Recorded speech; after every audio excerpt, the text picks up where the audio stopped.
How to fix country or region option is not showing on your App Store. Hey guys, welcome back to the channel. If the country and region option is not showing on your App Store, here are ways to fix it. First of all, you need to head over to your App Store. Once that is done, tap on your profile icon.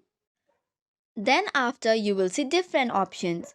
Scroll to the end and you will see sign out option. Sign out once and then sign in again. Before signing in, make sure to force close the application and reopen it.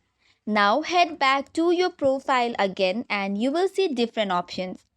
The profile icon is a key to unlock more settings such as apps, purchase history, personalized recommendation and much more management.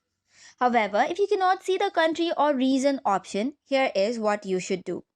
Head back to your account page and then go to your profile. Tap on your account name or Apple ID and it will take you to another page. From here, tap on country or region. Now select the country that you want. Now you have to agree to the terms and conditions once you change the country. Also, you might be asked to update your payment method if prompted. Once you have given all the details, only then you can update the country or region on your App Store or Apple ID. So that's it for today's video. For more such contents, do not forget to hit the like and subscribe button. Thank you and keep watching.